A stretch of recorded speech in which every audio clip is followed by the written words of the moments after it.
I haven't been making videos because I had to wait for all the things that I said in the past to come to fruition. And we're just about there. We're just about there. If you've been following me, you know I've been making videos for about 3 years now on TikTok. And I'm a city boy. I moved out here because I seen what was coming with Donald Trump. And so people used to say I was a doomsday talker and things like that.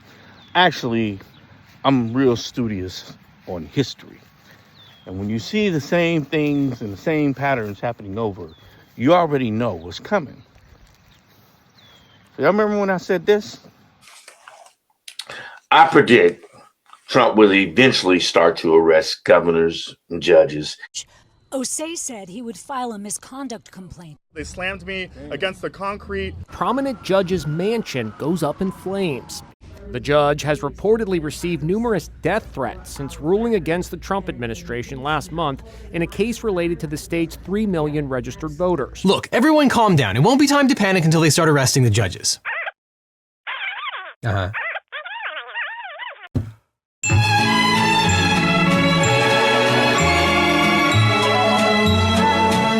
Well, crap, they started arresting the judges.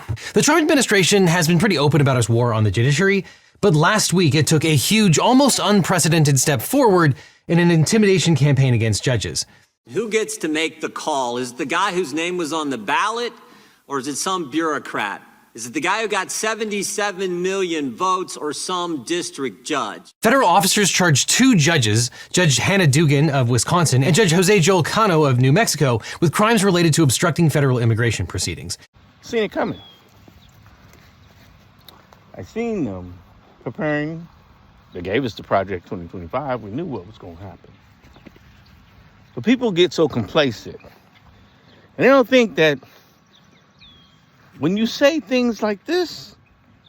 I predicted Pete Hegseth, Pam Bondi, Kristi Noem, Alina Habba, and Lindsey Halligan would get fired. I predicted ICE would be at polls or near in swing states in order to intimidate. Steve Bannon recently said, quote, "We're going to have ICE surround the polls come November."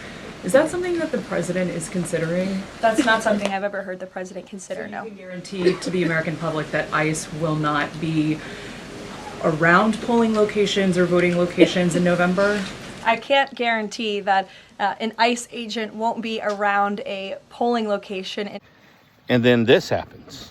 Now, when it comes to ICE officers, you recently expressed some support to deploy them to polling locations, armed federal officers. Now, how do you reconcile that with, obviously, the federal law that prohibits federal law enforcement to be armed at these locations? The thing is, if you're here illegally, you are not allowed to vote. So I also am not sure of the uproar of the risk of having a border patrol or an ICE agent at a polling location or looking into whether somebody is voting that shouldn't be. If you are here illegally, you cannot vote. And so what's the risk? Why wouldn't everybody in Washington, everybody in the United States be supportive of that? These are the things that I seen coming. Many of us seen it coming. Now the question is, will Americans rally like they did on J6? Will we all come together and be as one? Or will we allow this administration to continue to divide us over culture issues? So y'all remember when I said this? I predicted Trump will try to enact every voter suppression trick in the book, hence the Save America Act. And then this happened. Well, it certainly gives us an opportunity to look at those congressional districts again. Gives us a chance at all of them if we get some reprieve from the courts. And so we'll see how that goes, and certainly hope that the Supreme Court will overturn Amendment 14 and gives us a shot to revisit those. So I think that's happened. You know, all we need now is the courts to overturn 14 and we can look at a new election.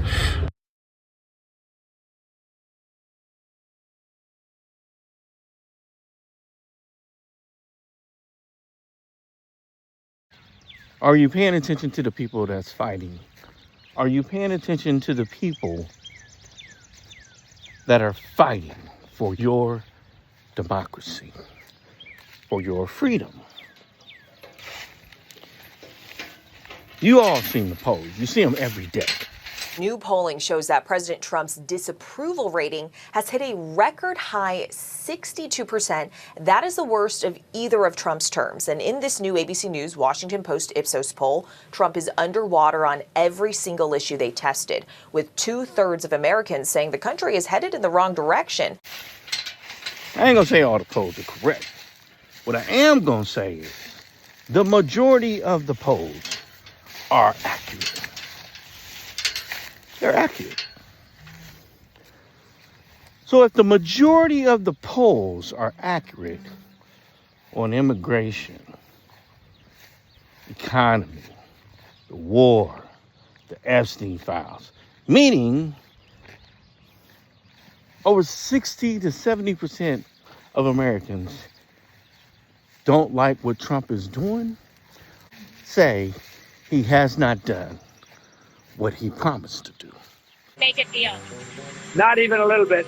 The only thing that matters when I'm talking about Iran, they can't have a nuclear weapon. I don't think about Americans' financial situation. I don't think about anybody. I think about one thing. We cannot let Iran have a nuclear weapon. This is from Fox News 4 days ago, and they report that the U.S. intel community agreed before the war that Iran was not developing a nuclear weapon.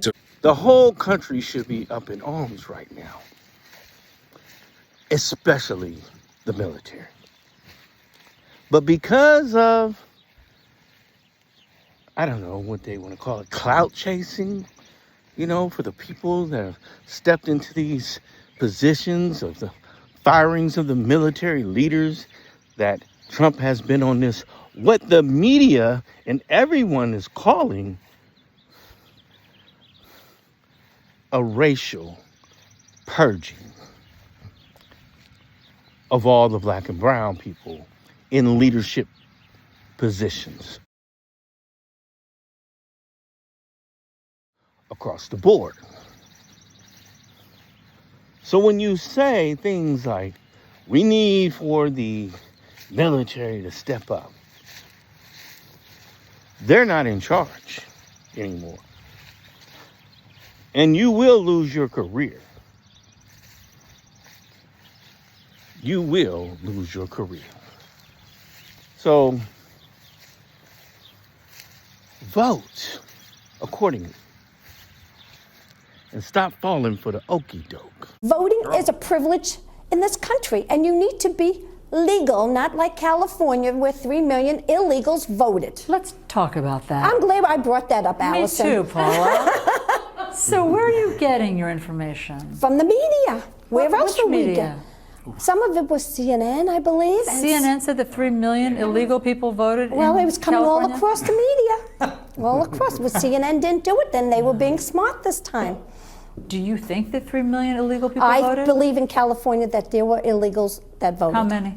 I don't. To tell you the truth, nobody really knows that number. But do you think 3 dozen or do you think 3 million? I think there was a good amount because the president told people that they could vote, and it happened in Nashua. We caught some people that they went into Nashua and they said, the president said I can vote, I'm here illegally. Did you hear President Obama say that illegal people could vote? Yes, I did. On I what? heard it This morning, I actually. Yes, I did hear it. Tell me, where? On you can find it, Google it. You can find it on Facebook. All right, hold on. I don't want to waste any more time, but anyway, I see where it came from, and it's Fox Business Network deceptively edited a clip of Barack Obama to argue that the president encouraged illegal immigrants to vote when in fact he had said nothing of the sort when you go back to the transcript. And the biggest prediction of all is international RICO charges coming for Trump and his family at the end of this presidency.